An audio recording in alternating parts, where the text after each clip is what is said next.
Hi, I'm Mr. X. I'm the guy behind the guy, giving you all the information you want to know, all the information you need to know about the VA claims process.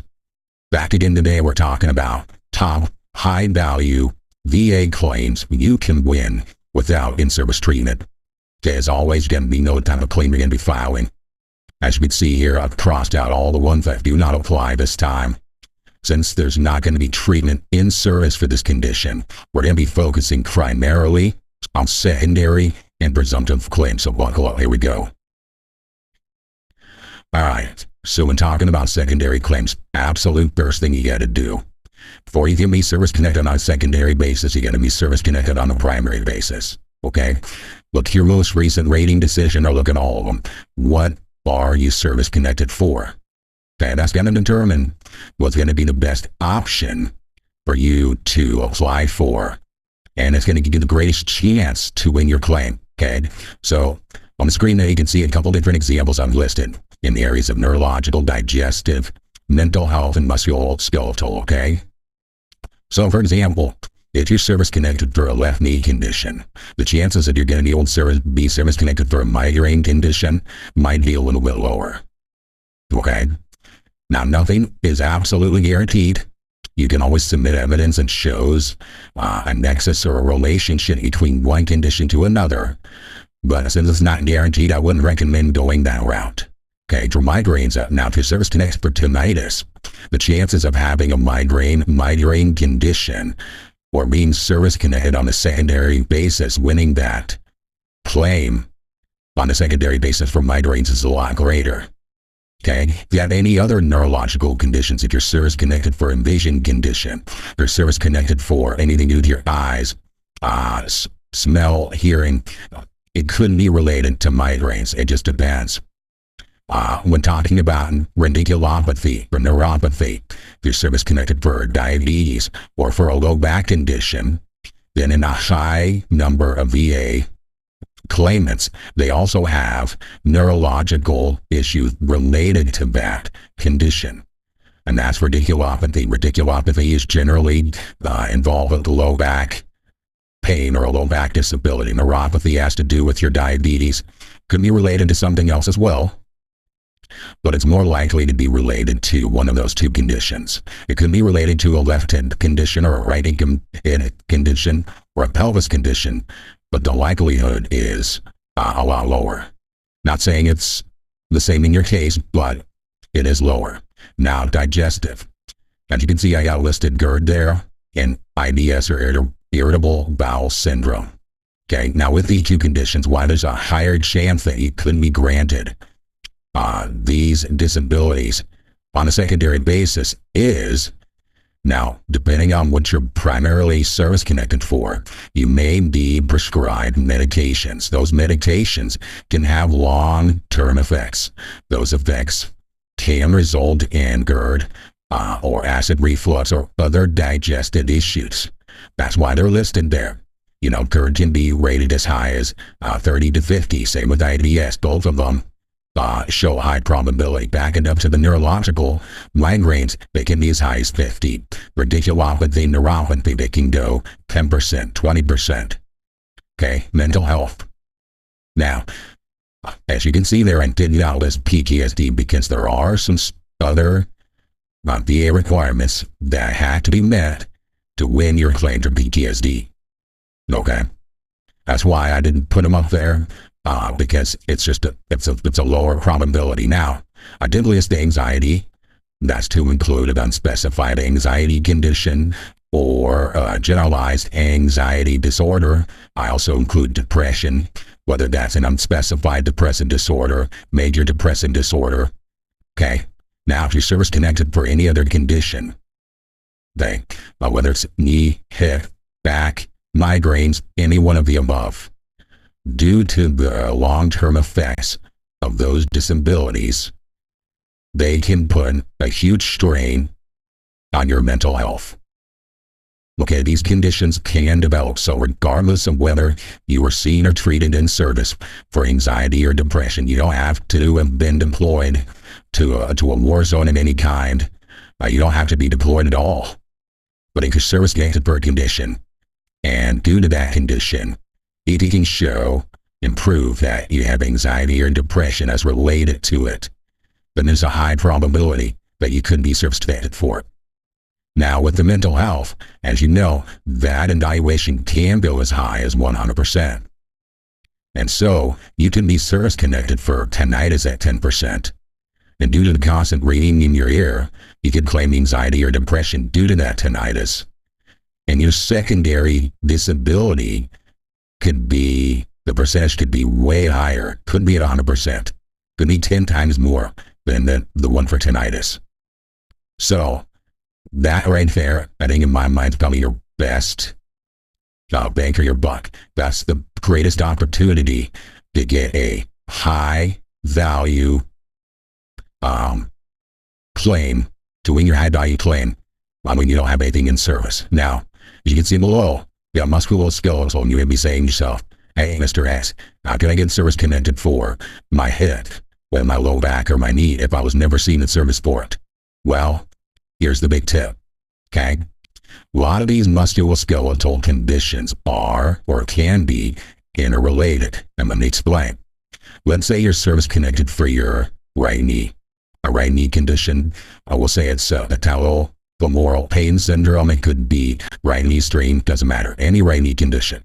So, based on that disability, due to the pain and limited range of motion that you may have with that disability, that can alter your gait.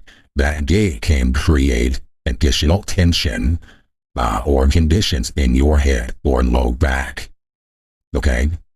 So, even though you are seeing service for your low back, if you are service connected for your back could be related. And based off of your back, radiculopathy, if you have that, could be related to your low back. So that's a way you can cascade or really add on those things one to another. Okay, for example, we'll go back to your right knee again. Let's say your right knee, service connected to your right knee condition, and you're claiming service connection due to your left knee. Due to the pain in your right knee, you're favoring a little bit more. Okay? And due to that, your left knee now hurts. So your left knee could be related to your right knee service-connected disability. Okay? As you can see there on the listed, feet, elbows, hands. That's because it's your service-connected on the one side. You're going to probably use it less due to pain or limited range of motion or any other thing. So what I'm saying is, I'll slide for the same joint, but on the other side. If you're service connected for your right fingers or thumbs due to pain or limited range of motion, you're probably naturally going to use your left hand more when you tina. So, if you now have a disability associated with the opposite hand, the opposite extremity, then file a claim for that. Okay? Now, some of these may only be 10%, maybe 0, maybe 9%, but they all add up over time. I've seen plenty of times where you might be service connected to your right knee, and based off that right knee, you may also be service connected to your left knee, your right hip, your right ankle, your low back condition. Okay? So be smart. Now, if you're service connected for your right knee, and you apply for a left hand condition, I'm not saying you're not going to have a high probability of winning your claim, because you could win your claim. But because those joints aren't close together or aren't closely related, the likelihood is a lot lower. So, take the joint you're service connected for. The example I used many times was the right knee. And if you have conditions associated with joints within one or two of that joint, then I would consider filing a claim for that condition. For example, if you're service connected for your right knee, then maybe you'll go for your right hip and maybe your back. Those are the two next prominent joints going up. Or going down your extremity, right knee could be your right ankle or your right feet. Now, if you're service connected for your feet, try and get service connected for your head. While possible, the probability is a lot lower. Okay? Now, if you're trying to get service connected for your right ankle or your right knee, think about it and leave it too. Okay? Going too well. Service connected for your feet. Apply to your right ankle if you have a disability or pain associated with that, or your right knee. Now, you're going to have the greatest probability of winning those two versus any other joint, okay? Now, the hips, for example, kind of in the middle of your body, you could go a couple different ways. Now, I wouldn't apply it for a right shoulder condition due to your hip.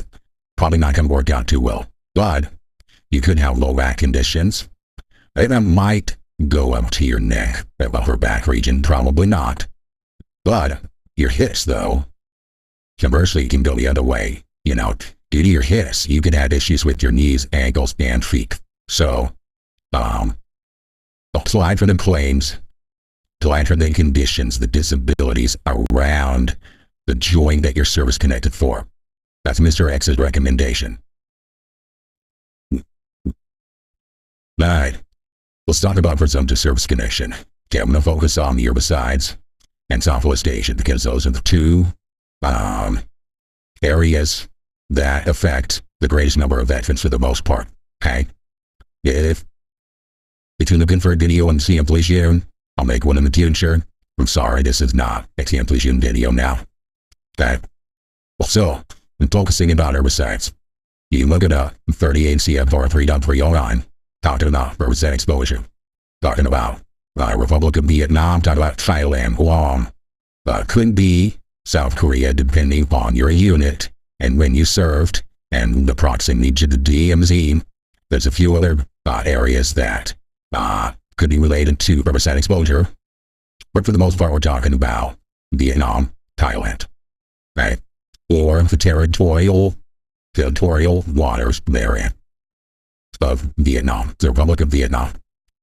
So, diabetes, first one. First thing about diabetes is you have to have a confirmed diagnosis of diabetes. If you file a claim, or did you only have elevated glucose levels, that does not count as diabetes. Okay? Diabetes mellitus genetics rated at 20% due to a restricted diet and the use of insulin.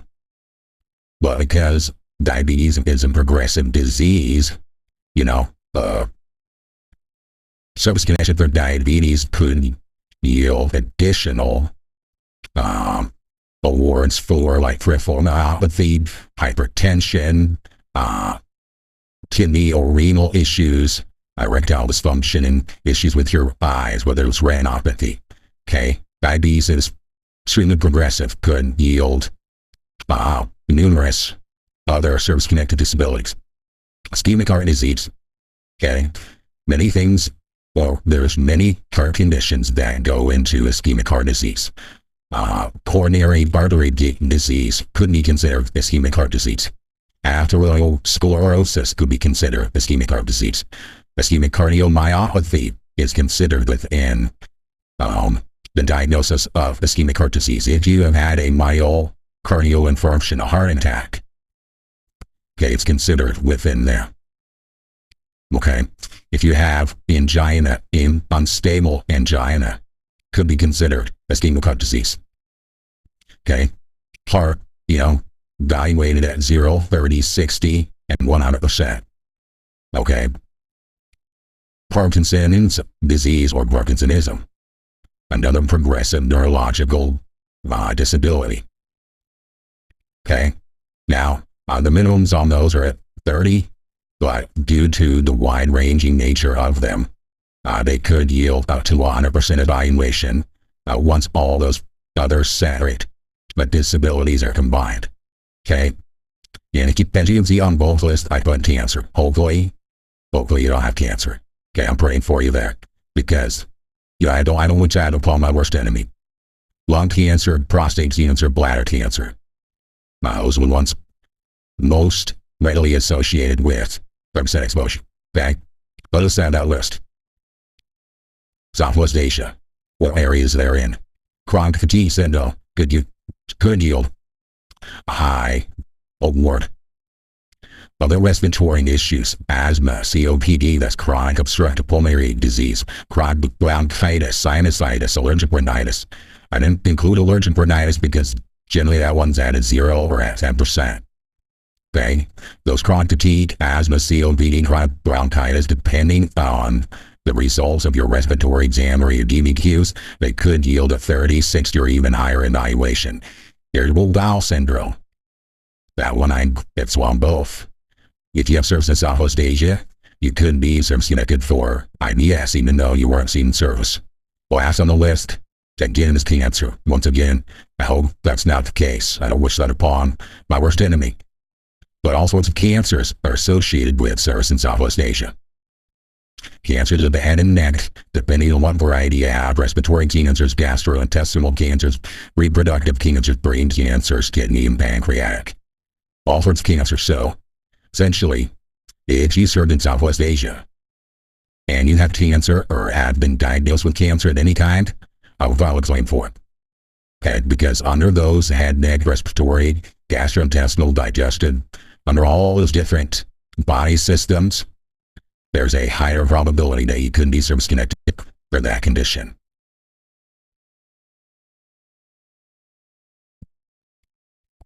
Alright, wrapping up this one here.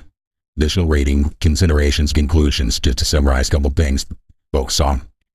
First, for secondary issues, if you're claiming in due to let's say your rating need, think about the rule of two. Go two above, two below. Those are going to be your greatest opportunity to win those claims. Okay?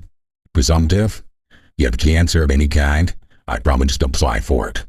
Send in a claim of service connection for that cancer and let the VA figure it out. Okay? Those are my 2 tips. Once again, I want to thank you. Please like, subscribe, leave a comment about what you thought or what you'd like us to address in the future. I'm Mr. X, and we'll see you next time.